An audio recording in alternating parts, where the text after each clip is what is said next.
তাই তোমার ভাগ্যের পরিসীমা কে গণনা করতে পারে? বড় ভাগিনী তোমার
এতদিন পর্যন্ত তোর দুঃখ ছিল, এখন তোর দুঃখ ঘুচে গিয়েছে, এখন তুই ধন্য।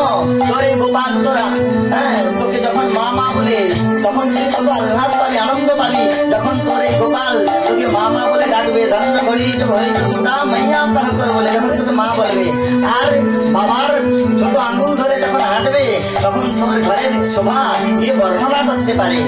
ধন্য ঘড়ি জব হয়ে মাইয়া তাহ করে বলে, जब होए यशोदा मैया कह कर बोले, धन्ना घड़ी जब होए यशोदा मैया कह कर बोले, नूपुर बंदो चरण में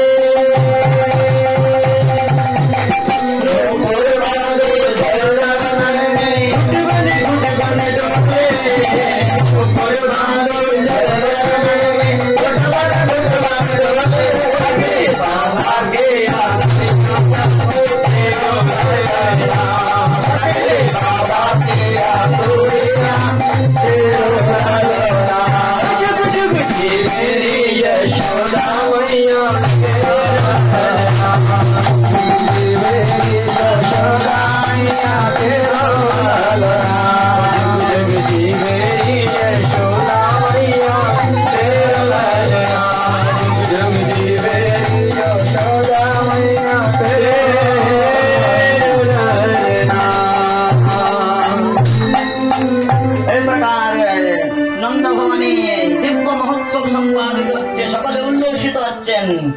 নন্দ বাবা মনে মনে বিচার করলেন, দুষ্ট কংস যদি আমার পুত্রের জন্মের কথা জানতে পারে তাহলে সে নৃশংস কংস ব্রজমণ্ডল উপদ্রব করবে।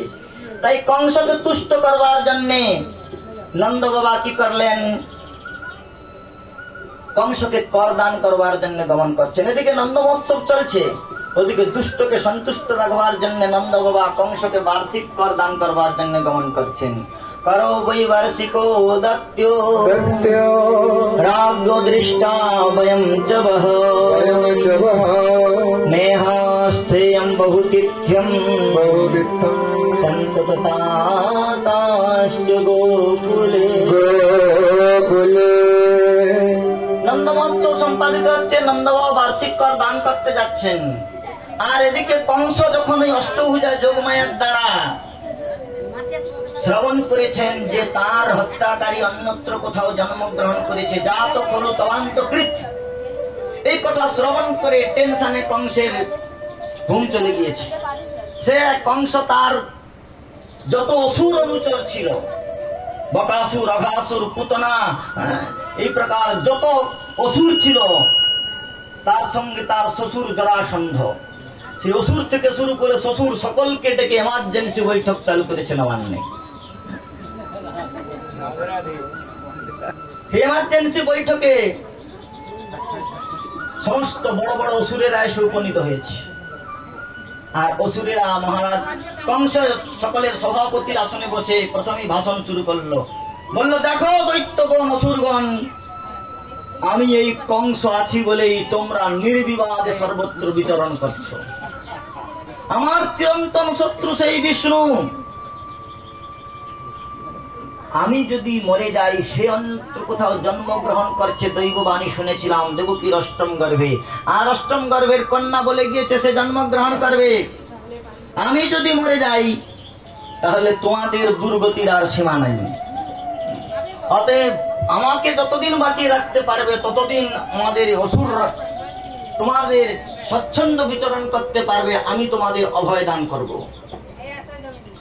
কংসের অনুচরগণ বলল, মহারাজ আপনি কোনো চিন্তা করবেন না। আরে কিম ইন্দ্রেণ অল্প বীর্যেন দেবতা কিম করিষ্যতি, এই হীন বীর্য ইন্দ্র আপনার কি করবে? আপনার একটা অট্টহাস্যে তার সিংহাসন শুদ্ধ থরথর করে কাঁপতে থাকে।